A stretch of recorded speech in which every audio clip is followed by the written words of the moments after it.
Hola, hola, ¿qué tal amigos? Mi nombre es Emilio Acosta, soy miembro de Venezuela Provincial. Hoy tenemos un invitado de lujo, un invitado de honor.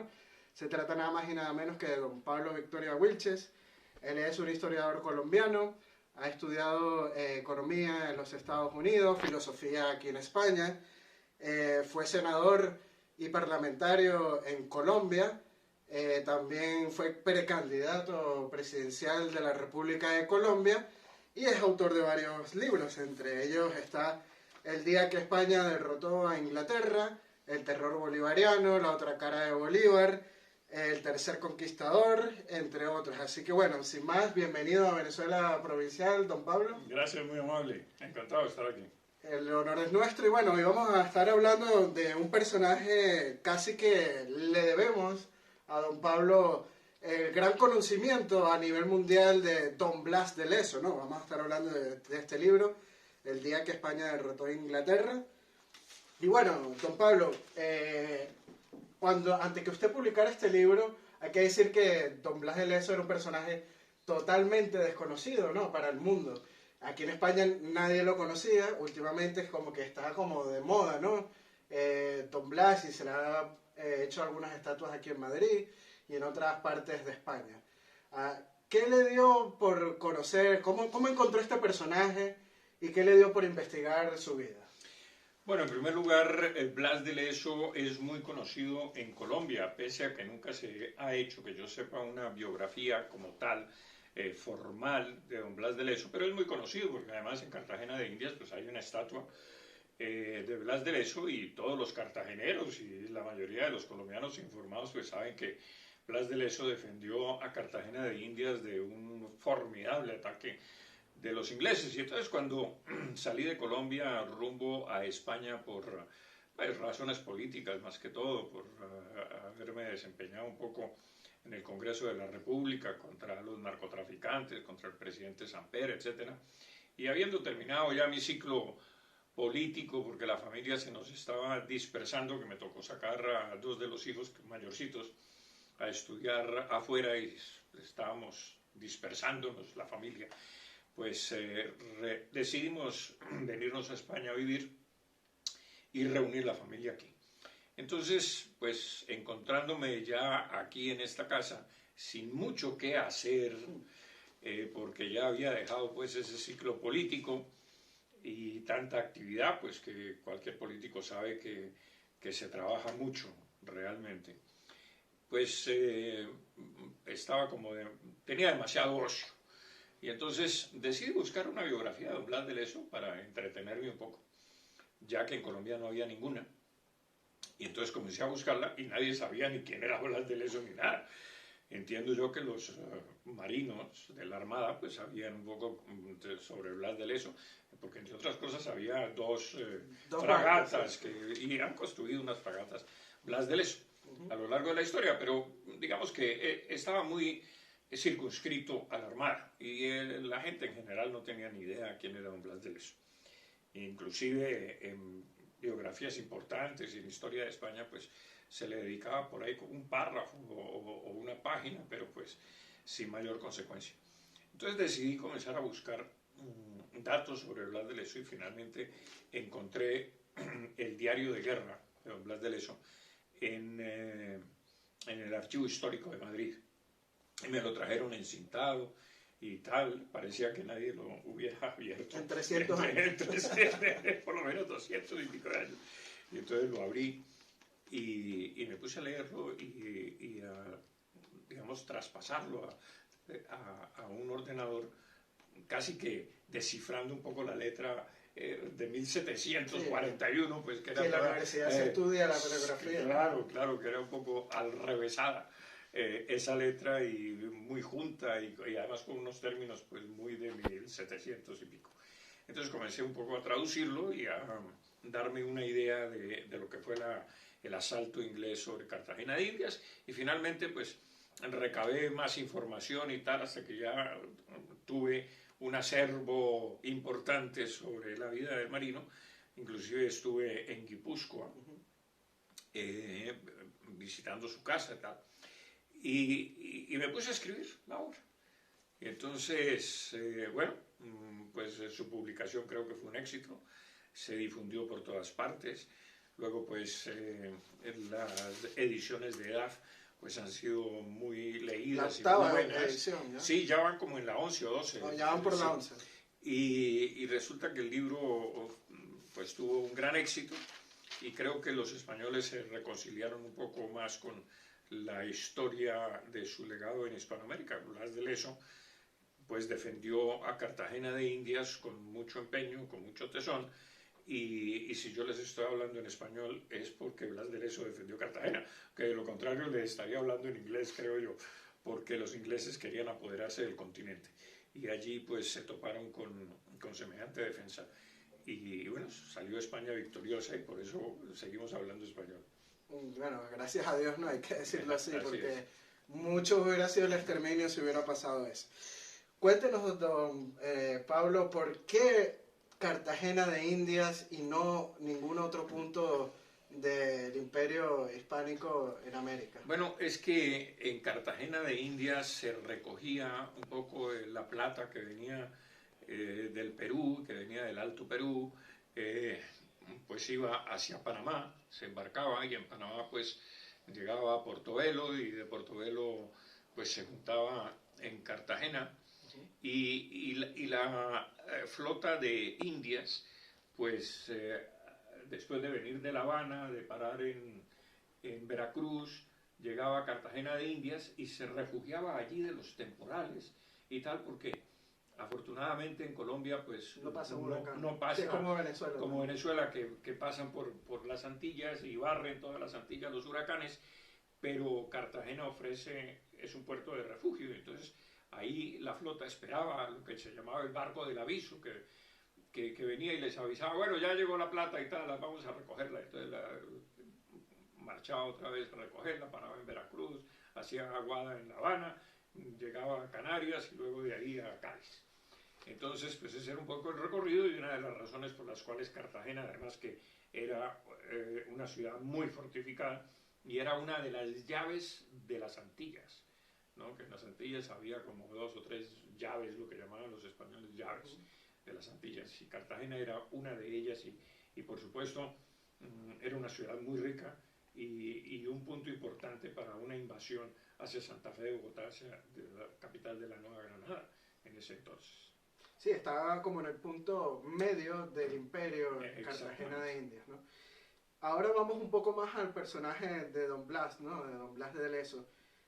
¿Nos puede contar un poco de sus orígenes, su trascendencia, su pasado militar antes de llegar a Cartagena? Bueno, en términos generales, pues él pertenecía a una familia de marineros e ingresó pues a la Armada Española, creo que a los 15 años, según recuerdo, un jovencito, y justamente pues en una de las batallas importantes perdió una pierna.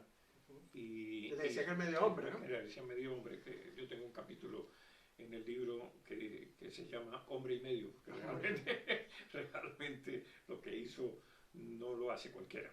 Y bueno, de niño, que era un niño de 15 años, pues le amputaron la pierna, en ese tiempo pues, no había anestesia, y tuvo mucho valor y soportó el dolor con mucho estoicismo, inclusive pues le suturaron el muñón que le quedaba y le metieron el muñón en aceite caliente hirviendo para evitar la infección y tal. Bueno, ya te podrás imaginar, en ese tiempo que había marinos que sufrían un accidente de esos, un cañonazo de esos en la pierna, pues muchos se suicidaban para no soportar el dolor, claro.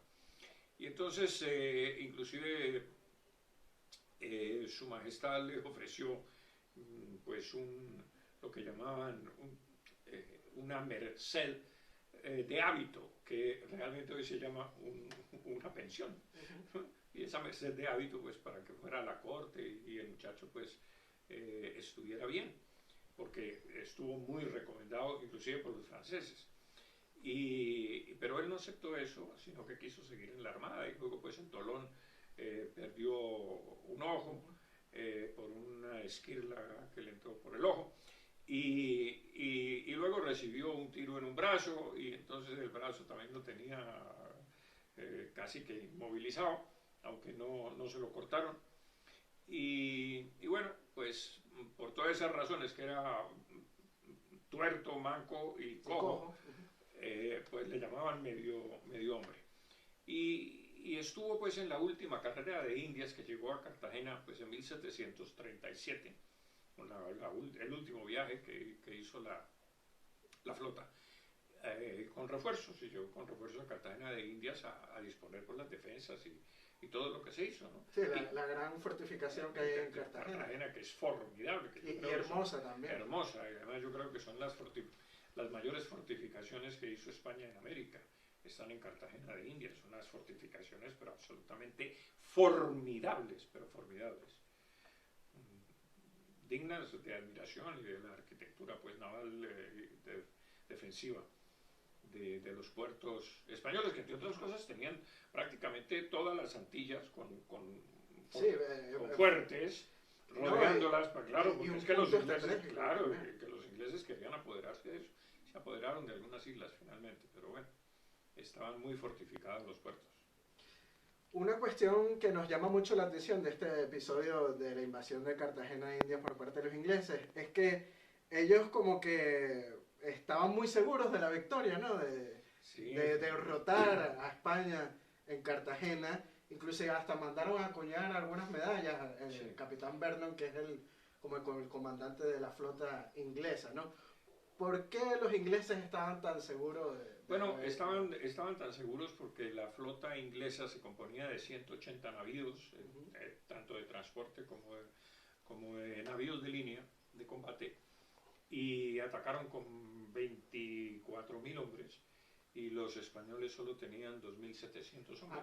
Perdone que lo interrumpa. Algunos dicen que es la segunda invasión más grande después de la de Normandía, ¿no? Sí, efectivamente, y hasta 1944 no hubo un desembarco más grande ni una invasión más grande. Y los españoles pues defendían eso con 2.700 hombres, pero además es que los ingleses trajeron 3.000 piezas de artillería, que se dice muy rápido, pero mire, por ejemplo, al fuerte que cerraba la bahía de Cartagena, que era el fuerte San Luis y tal, le metieron 18.000 cañonazos, y cuando rompieron esa primera línea de defensa y penetraron a la bahía, a Cartagena le metieron 30.000 cañonazos, que también se dice muy rápido, ya te podrás imaginar. Y en aquella época que las ciudades no eran tan grandes, hombre, Cartagena tenía 7.000 habitantes ya, entonces ya te podrás imaginar que... Los daños. Sí. Entonces, pues la razón por la cual mandaron a acuñar las monedas es porque al romper la primera línea de defensa, Cartagena quedaba a merced de los ingleses prácticamente. Digamos que había 3 líneas de defensa. La primera, que era Boca Chica, la segunda que estaba en el interior de la bahía, y la tercera ya las fortificaciones propiamente dichas de Cartagena de Indias. Y al romper la primera defensa y al entrar ellos y ver que el virrey Eslava había mandado a quitarle pues poder militar a esa segunda línea de defensa, y que esencialmente no actuó en el momento en que entraron los ingleses, pues Cartagena ya era un plato servido para los ingleses. Entonces mandaron una goleta muy velera hacia Londres a avisar que Cartagena estaba perdida y que habían triunfado en Cartagena. Entonces los ingleses mandaron a acuñar cantidad de monedas. Yo tengo una, la tengo. Sí, que sale arrodillado. Sale arrodillado entregando la espada, y entonces con una leyenda en el borde, en la rodela de la moneda, que decía la arrogancia española humillada ante el almirante Vernon. Y bueno, el hecho es que cuando finalmente los ingleses están perdidos y Blas de Lezo ataca con los últimos 300 hombres, que eran artilleros esencialmente, y ataca con eso, se desmoraliza el ejército inglés, y cuando son derrotados finalmente, pues el almirante Vernon queda sumamente mal ante la corte y ante Pues porque él inclusive había dicho que con 6 barcos él sometía a Cartagena y trajo 180.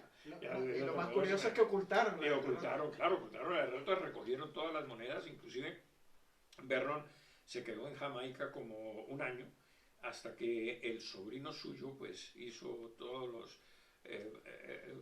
comunicaciones necesarias para que casi que lo perdonaran en Inglaterra, que no le hicieran un juicio de residencia, por así decirlo.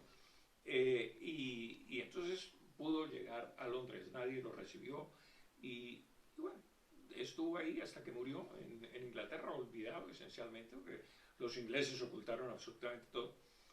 Pero luego, después de que murió, su sobrino también actúa para que lo entierren donde están enterrados los héroes ingleses en Westminster. Y bueno, lo enterraron ahí, pusieron una placa que es absolutamente mentirosa, que dice, bueno, el almirante Vernon, aquí yace el almirante Vernon, que llevó la victoria hasta donde pudo, hasta donde pudo llevarla. Entonces, claro, entonces la victoria. Pero claro, fue derrotado en toda la línea y fue uno de los más grandes desastres que ha sufrido Inglaterra en su armada. Entre otras razones porque ahí sucumbió la flor innata de la armada y de la marinería y de los Royal Navy. Exactamente. Es curioso, ¿no? Que en España conocemos muy bien la Armada Invencible, la mal llamada Armada Invencible, pero no conocemos de este caso de Cartagena. De otra Armada Invencible. Que la otra Armada Invencible inglesa, ¿no? Claro. Ahora, don Pablo, ¿nos puedes contar un poco de qué medios contaban los españoles para aquel entonces y cómo consistió la defensa de Blas de Lezo? Por cierto, muchos dicen que el virrey Eslava también fue un factor fundamental durante el asedio, ¿no?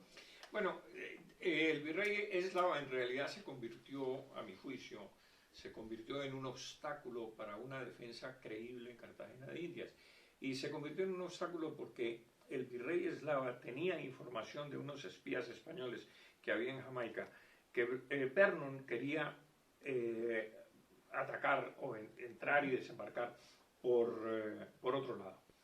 Y entonces, pues, el virrey fortaleció esos puntos de una manera, pues, adecuada a la amenaza que se cernía sobre Cartagena, y Blas de Lezo no estuvo de acuerdo con eso.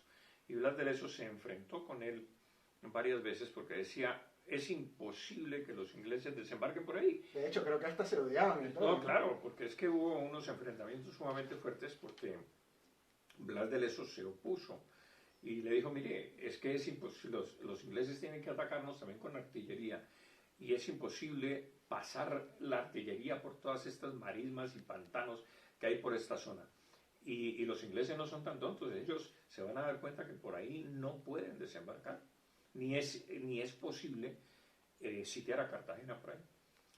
El virrey no hizo caso, inclusive le quitó hombres a él por donde él decía que iba a ser, que era justamente por donde siempre había sido invadida Cartagena, que era por Boca Chica, que era el canal de entrada. Sí, el principal. Claro, el principal, porque entre otras cosas Boca Grande estaba bloqueada porque los españoles habían hecho una especie de dique submarino que impedía que encallaran los barcos de gran calado y no pudieran pasar por ahí. Porque lo lógico era invadir a Cartagena por Boca Grande y no por Boca Chica.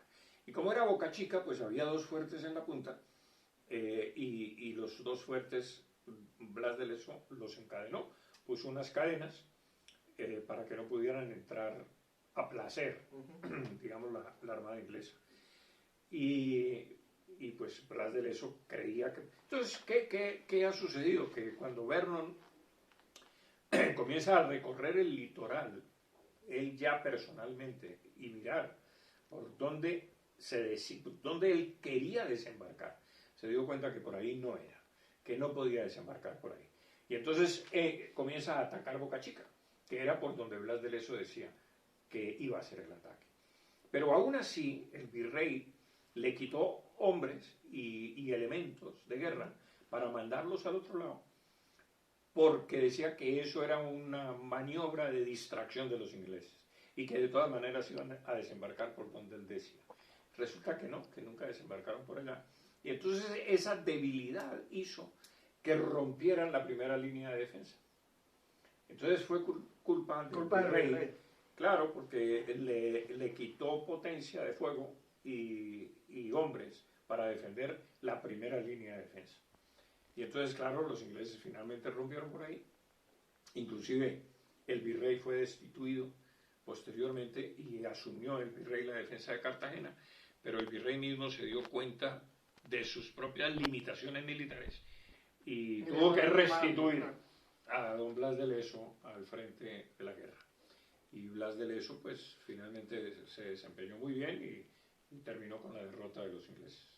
Sí, de hecho, entre los medios que contaban los españoles habían hasta indios flecheros, ¿no? Conseguimos en la defensa. Sí, había unos, sí, más que todo negros, que ayudaron un poco, pero bueno. Sí, o sea, fue era... toda la población que... Bueno, la población no, a ver, la población salió porque, claro, con los caudales de la gente importante, de los patricios, de los nobles, en fin, de la gente de la sociedad y tal, pues sacaron sus caudales porque como se veía a resguardo y los subieron por vía el río Magdalena hacia Monpós. Monpós es una ciudad que está en medio de una isla en el río Magdalena, que es un río muy grande, y es una ciudad lindísima. Entonces llevaron las mujeres y llevaron pues niños y tal, y inclusive muchas monjas y curas y tal, y sobre todo caudales de la gente importante, a refugiarla en Monpós para evitar el saqueo de los ingleses. Así que se quedó lo mínimo en Cartagena, defendiendo Cartagena, sobre todo pues el ejército español. Y las milicias y la armada. Y Cartagena pues finalmente pues hombre, Blas de Leso tuvo que volar el puente que unía a Cartagena, digamos, con el litoral y tal, para protegerla más, y hasta que se vio finalmente acorralado en San Felipe de Barajas, que es el principal bastión español que había, ¿no? Y San Felipe pues estaba muy fortificado, pero además tenía varios niveles de fortificación al mismo tiempo, y sobre todo túneles para sorprender a los ingleses en el momento en que entraron a saco, digamos, al fuerte. Bueno, y ahí era el último bastión con el que se defendió Blas de Leso, y de ahí sacó los 300 artilleros que cargaron a bayoneta calada, porque ya los combates eran cuerpo a cuerpo. Cuerpo a cuerpo, claro. Bueno, ¿qué hubiera pasado si los ingleses llegan a tener pues la victoria en Cartagena? Se sabe que después de que fueron derrotados en Cartagena intentaron también conquistar en Venezuela La Guaira y Puerto Cabello, ¿no? Sí. O sea, era un plan que ellos tenían. Un plan de tomarse el imperio suramericano, claro, de los españoles. Inclusive un almirante inglés le dio la vuelta al Cabo de Hornos, abajo, por debajo, y para atacar al Perú y situarse ahí y tomarse y encontrarse con las líneas inglesas que venían de Cartagena, digamos, conquistar toda la parte sur del continente. O sea, era el plan inglés. ¿Y si hubieran ganado, qué hubiera pasado? Estamos hablando en inglés. Estuviéramos hablando en inglés. Bueno, a lo mejor no existiría. Bueno, sí, de pronto, sí. ¿Hubiera caído el imperio español, usted cree? Pues hombre, yo creo que es difícil saberlo, pero porque el continente es muy grande y había muchos recursos, sobre todo humanos, y de pronto guerrillas, etcétera, que se hubieran enfrentado a los ingleses y la habrían tenido muy cruda. Yo creo que porque en ese tiempo los americanos eran muy adictos a la casa Borbón, a la corona española, y había mucho patriotismo, etcétera. Y claro, los enemigos que habían sido siempre enemigos de España, los ingleses que habían sido enemigos de España siempre, pues los americanos sabían que ese enemigo pues era, bueno, habían acabado con los indios del norte, pues acabarían con los indios y con los mestizos también de Sudamérica. Ellos serían pues claro, por supuesto, entonces pues yo creo que se defenderían y la habrían tenido muy cruda. Ahora que señala lo importante que fue la Casa Borbón para América, porque el momento de mayor esplendor en América se da con los Borbones, y hay mucha gente que cae en una especie de leyenda negra contra los Borbones, de que hicieron o metieron la pata, por no decir alguna otra palabrota, y que por eso es que se dan las independencias.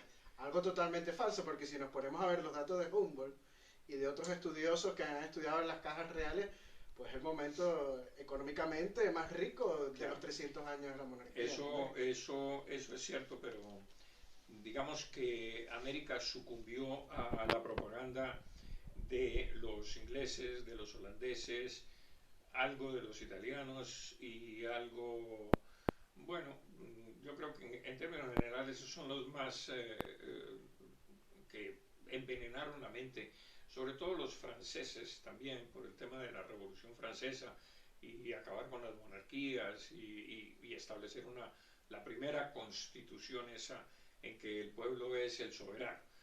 Y eso por una parte. Por otra parte, los jesuitas, que fueron expulsados de todas las posesiones españolas por Carlos III.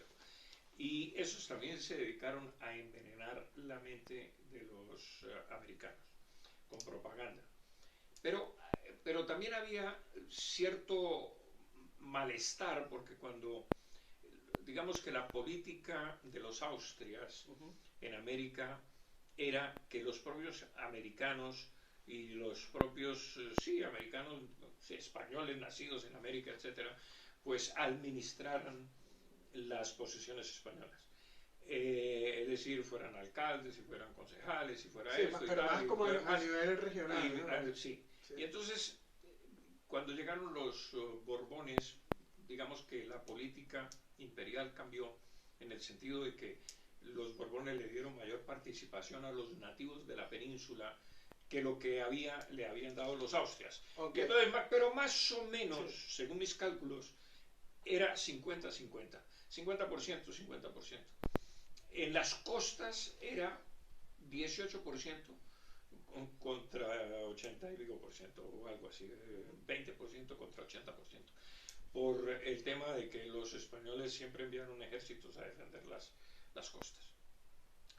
Pero aquí es donde viene uno de los problemas, y uno de los problemas es que las clases altas criollas querían una mayor participación que ese 50-50, digamos.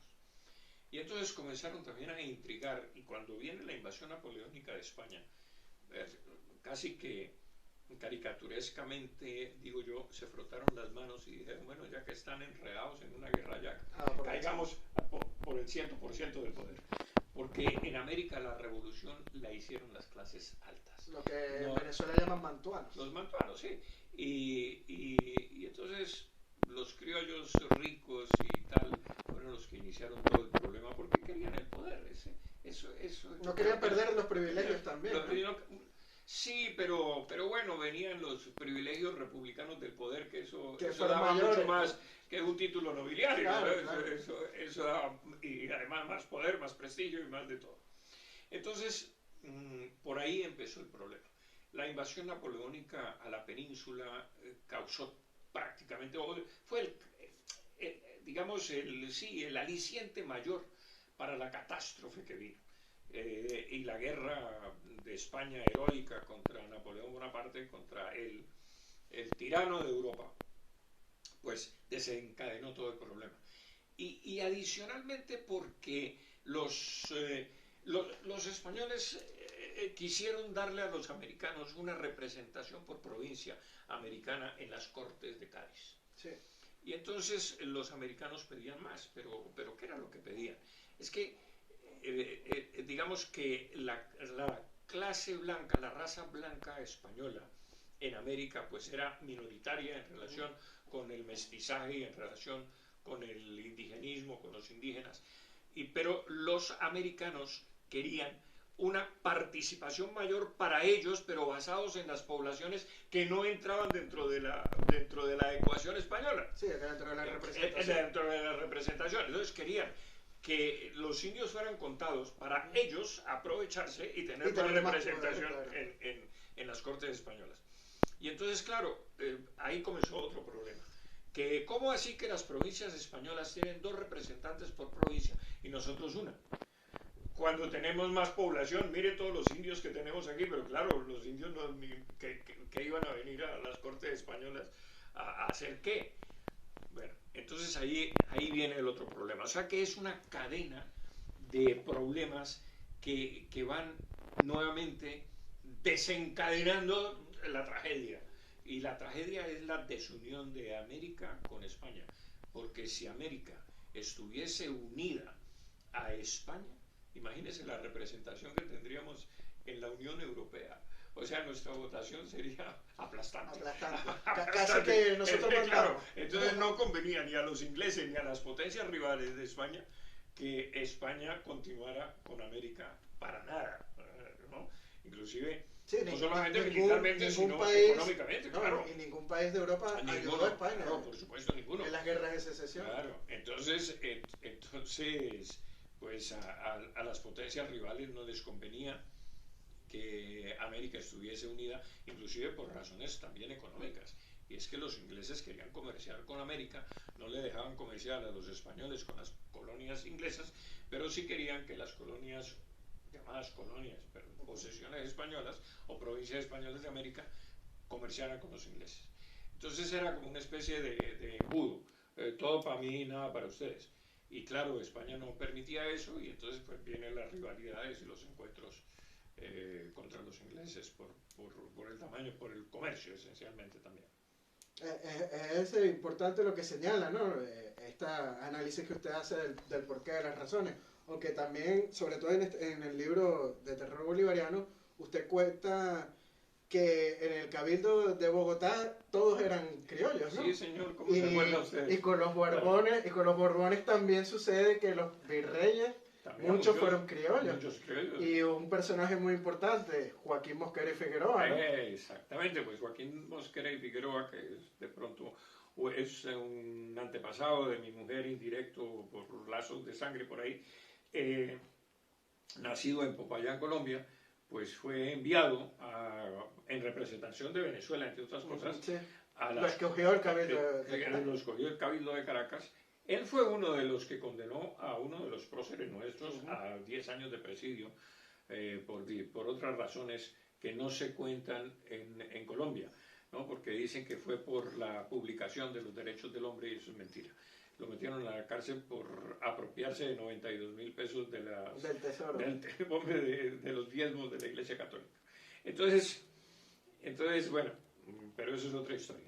El hecho es que don Joaquín de Mosquera y Figueroa llegó a Cádiz y cuando estaban las cortes refugiadas en Cádiz, y ahí lo eligieron en 1812 presidente de la Tercera Regencia Española y fue uno de los signatarios y el que ordenó la publicación y sancionó la Constitución de 1812. Eso tampoco lo saben mucho los españoles. Firmaba como yo el rey, ¿no? No, bueno, no firmaba como yo el rey, pero sí, digamos, en sustitución del rey, porque el rey estaba preso en Bayona. Entonces, pues casi que hizo las veces del rey, porque fue el regente. Claro, regente. Entonces, pero fíjese usted, uno de los temas de América es que, y es uno de los mitos, que los españoles no permitían que los criollos detentaran altos cargos en la administración pública. Y esto desmiente justamente ese mito, porque este hombre que nunca había vivido en la península, es criollo pues, del sur de Colombia, de Popayán, y llega a Cádiz y es elegido presidente, como quien dice, de la Tercera Regencia Española. Oye, y entonces, ¿dónde queda el mito de que no permitían altos cargos criollos en la administración pública? Pues todo es un mito y es una mentira. Y te voy a decir por qué la mentira. Porque lo que en América hubo fue una guerra civil. Y es una guerra civil entre hijos contra padres, esencialmente. De los hijos criollos contra los padres españoles y abuelos españoles. Y los sacan de allí. Y entonces, América, que siempre había sido defendida, como tú bien sabes, Blas de Lezo, con españoles, ejército español, y siempre estuvo defendida por España, América. Resulta que ahora América no defiende a España cuando es invadida por Napoleón. Y te das cuenta que no solamente no es defendida España ni auxiliada por América, sino que además América se revela. Y, Sí, se aprovecha. Y entonces, ¿eso cómo se llama? Pues eso se llama traición. Y claro, si tú en la historiografía patriótica escribes que Colombia o la Nueva Granada traicionó a España, pues eso eso no suena muy bien y además como no es populista. No es, pues, sí, claro, y además ofende pues a los nativos, que como nosotros traidores, ¿cómo así? Entonces hay que adobar eso con otra historia. Y la historia que esconde la traición es que queríamos la libertad. ¿Y la libertad de qué y de quién? Porque no estábamos oprimidos, eran posesiones españolas de toda la regla, eran provincias españolas. Entonces, ¿por quién estábamos oprimidos? Pues si éramos los mismos. Y entonces, bueno, pues estábamos oprimidos por ellos. Bueno, sí, pero ¿y quiénes son ellos? Que no seamos nosotros, porque finalmente eres hijo de español. Hasta ministros claro, entonces la gente, 200 años después la gente solo dice, pues ellos, los españoles, y te lo dice alguien que es blanco, por ejemplo. Entonces tú dices, oye, ¿y tú quién eres? Porque no, es que vinieron y nos conquistaron. Y entonces tú dices, bueno, viniste tus antepasados, porque eres blanco. ¿Cómo así que vinieron? Entonces hay ellos y nosotros. Y resulta que eso es una farsa, eso es una mentira. No son ellos y nosotros. Somos todos nosotros. O todos somos ellos. Es que es así. Y entonces, pero tienes que adobar esa traición, la tienes que adobar con un mito que era que habían venido a esclavizarnos, habían venido a robarnos, habían venido a maltratarnos, y entonces pues como no nos dejaban participar en la administración ni en nada, pues entonces había que libertarnos de ellos, y quien vino fue Simón Bolívar y todos los patriotas que nos libertaron, todos criollos, todos hijos de españoles, todos pertenecientes a la masonería, entre otras cosas, todos. Y de alta clase. Y de altas clases, porque como tú dices, Bolívar era mantuano. Así que pues esa es un poco la situación. Regresando al tema central, que es Blas de Lezo, ya para cerrar, hay que decir que Blas de Lezo es vasco, ¿no? Sí. Es de Pasajes, del pueblo de Pasajes. Sí, Guipúzcoa, sí. Y hay que decir que los vascos, pues, durante la etapa de la monarquía hispánica, la etapa virreinal en América, pues tuvieron altas cuotas de poder. Vemos la compañía guipuzcoana en Venezuela, que hizo una fortuna. Muchos conquistadores vascos, como Aguirre, ¿no? El famoso Aguirre. Entonces, participaron mucho activamente en la política virreinal en América, ¿no? Así es.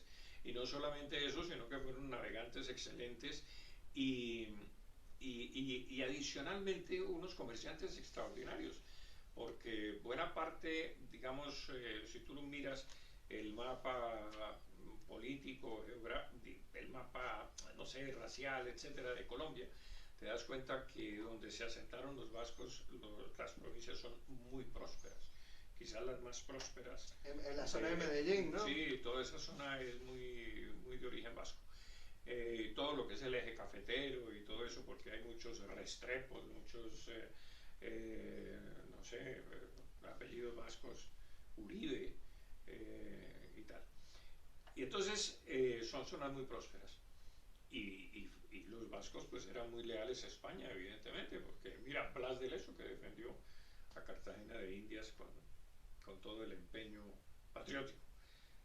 Así que todo este problema ha resultado, es de nuevo cuño, digamos, todo este separatismo y todas estas cosas ridículas y parroquialismo, porque no es que sean nacionalistas, nacionalista es la nación, ¿no? Son parroquiales. Iván Vélez dice que son los indigenismos de España. De España, y digamos que son aspiraciones parroquiales, porque no son nacionales. Realmente, cuando tú dices que yo soy nacionalista, es porque quieres la nación entera, no porque quieres una parte de ella. Y cuando quieres solo una parte de ella e independizarla, no eres nacionalista, eres parroquialista y traidor además.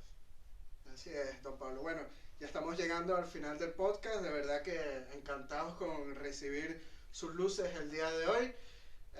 Yo lo vuelvo a citar, que gracias a usted, Blas de Leso es conocido a nivel hispano y hoy en día España ha rescatado un héroe como Blas que traspasa fronteras, porque es así. Así es. Lo sentimos al otro lado del charco en América y aquí en la península como nuestro, y hay que sentirnos orgullosos de él. Así que, bueno, don Pablo, las cámaras de Venezuela Provincial son todas de usted para despedirse de nuestro público. Bueno, pues un saludo a todos y muchísimas gracias por escucharme y por lo menos conocer un poquito sobre lo que motivó la independencia de América y sobre todo el deseo más importante que debería tener todo americano y todo español es que estas dos patrias, Allende y Aquende del Océano, se pudieran unir en un solo bloque continental algún día y seríamos una potencia absolutamente invencible. Bueno, a los seguidores de Venezuela Provincial les recomiendo este libro sobre Blas de Leso de don Pablo, el día que España derrotó a Inglaterra. Y el libro de Bolívar. Y el libro de Bolívar, pero ahorita vamos a hablar un poquito de Bolívar después de terminar que próximamente lo vamos a sacar. Así que lo pueden conseguir en Amazon para la gente que está al otro lado del charco. Aquí en España lo vemos en diversas librerías y recordarle también que si quieren ser mecenas de nuestro proyecto lo pueden hacer a través del Patreon de Venezuela Provincial. Así que bueno, hasta la próxima y bueno, muchas gracias. Gracias a ti, mi amor.